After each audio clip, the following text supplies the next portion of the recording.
Welcome to the Hidden Orchard podcast, a radical exploration of spirituality, science, and the Bible from a Jewish perspective. Each week we'll look at a new topic and dive deep into the texts that inspire and enrich our lives. So whether you're a seasoned expert or just curious about a topic, there's something for everyone. So sit back, relax, and we'll get to today's episode in a bit. But first, if you haven't done so, visit thehiddenorchard.com and subscribe. It's free, and you'll receive access to content and weekly emails. There you can also subscribe for a paid membership and get access to everything on the site and be the first to hear about online study opportunities where you can meet and interact with other people on the journey. Don't forget to like and subscribe, and if you have an idea for a topic, reach out to me at thehiddenorchard.com. Now let's get to today's episode. Have you ever wondered what exactly is an unclean spirit? New Testament readers are familiar with accounts of various exorcisms, but there's little insight into what they are or how someone became inhabited in the first place. In this episode, we will look at this tradition, the tradition of Dybukim. The word Dybuk comes from the Hebrew root davak, meaning to cling. We see this word in Genesis 2:24. Therefore a man shall leave his father and mother and cling, davak, to his wife, and they shall become one flesh. A Dybuk is therefore a clinging soul. Often conflated with demons, a Dybuk is more often associated with the disembodied soul of a deceased human, typically one who has unresolved sins.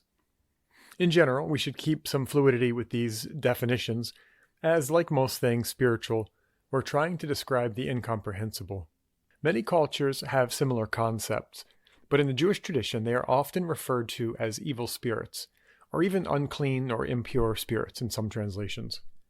These souls, burdened by serious sins, may become trapped in a kind of spiritual exile as they repay their debts. In this state, a Dybuk can find and enter a living host. Unlike an Ibor, a topic we've covered in the past, a positive spiritual attachment that benefits the host, a Dybuk is generally negative, malicious, and can cause physical or psychological harm.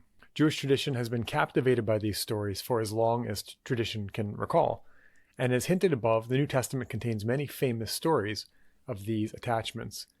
The New Testament's inclusion of Dybukim aligns with Jewish tradition, suggesting deeper connections with the broader tradition of these transmigrations of the soul. Some may be wondering, how does one become inhabited by a Dybuk?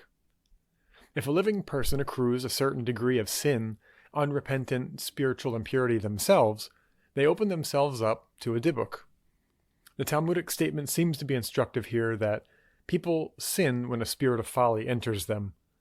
Unless remedied, this can lead to a downward spiral of sin, impurity, and a greater foothold on the host.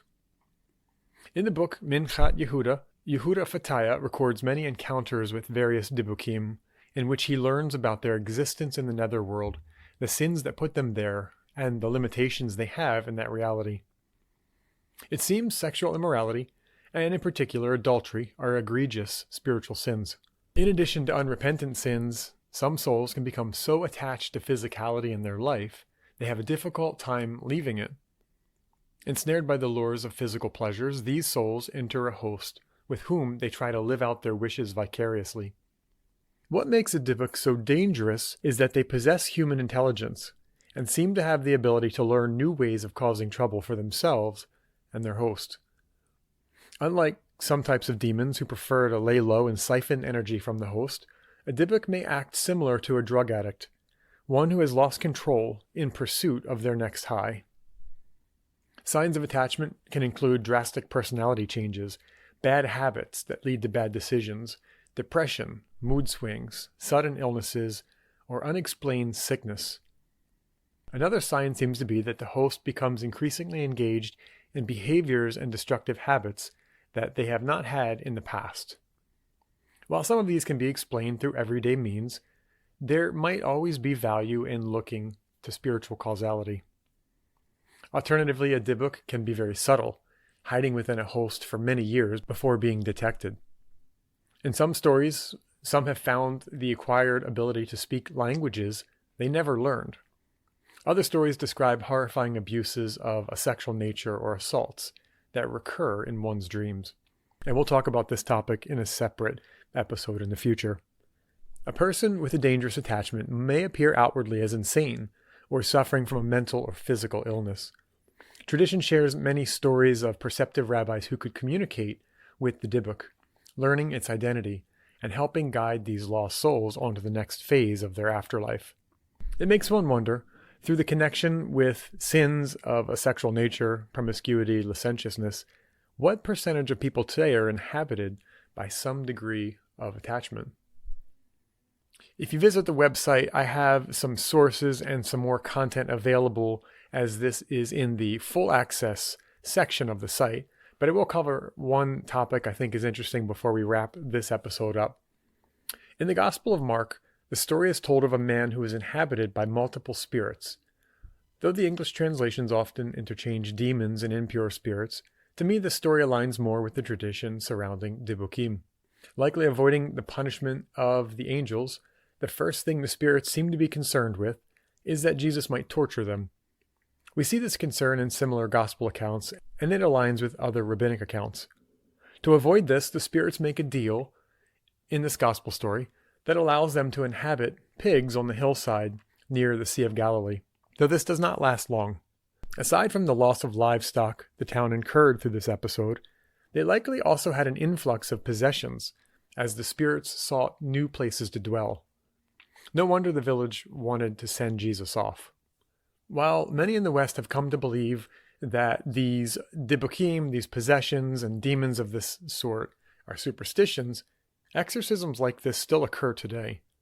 I recall a friend in Jerusalem who sent me a video taken of a real-life exorcism, and I've heard many stories, first-hand accounts of rabbis who have encountered a Dybuk and their experience removing them.